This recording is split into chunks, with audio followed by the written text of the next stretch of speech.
Hello everyone again, this is ITman79. The reason I'm posting this video of Resident Evil 5 is some of my subscribers and people that I know have mentioned, how do you know if you're CPU bound or restricted by your processing unit? Say your gameplay is being held back by your CPU as opposed to being held back by your video card.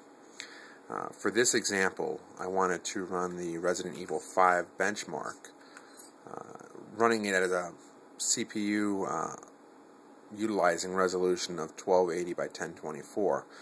This is going to put a lot of stress on the CPU in order to drive my video card.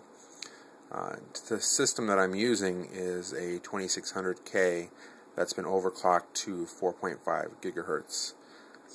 I have VSync off, the frame rate is unlocked, and there's no anti-aliasing. So we'll go ahead and run the benchmark, and I will show you. I also have MSI Afterburner opened here in the upper left hand corner, which monitors my GPU temperature, fan speed, and usage. So we will click on the benchmark. We'll do the fixed benchmark.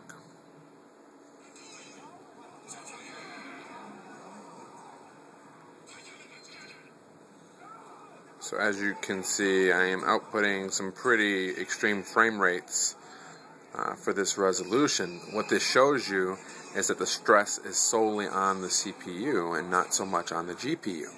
If you look here, it's going to be harder to see, but you can see my usage is in the 80s, 89, 90, 95, and so it's not really pegged at 98, 99%, which shows that the CPU, even at 4.5 gigahertz, is still limiting my video card as to how many frames can be output at this resolution. Now, a lot of you will argue, well, who freaking needs more than 60 frames per second? And while that may be true, in current titles, who needs more than 60 frames per second? As titles begin to advance more and more and rely more heavily upon the CPU, you will need to have a faster processor in order to drive the newer video cards coming out, in order to drive the newer titles coming out. Many of you may know that consoles are going to be released in 2013 or so, the Xbox 720 and the PlayStation 4. As titles begin to be made for those type of consoles, they will be harder on the computers that are out than what currently exists. We're currently being held back by consoles, and hopefully that will change within the next year or so. As you can see, for 4.5 gigahertz, my average frame rate was 168.7 FPS.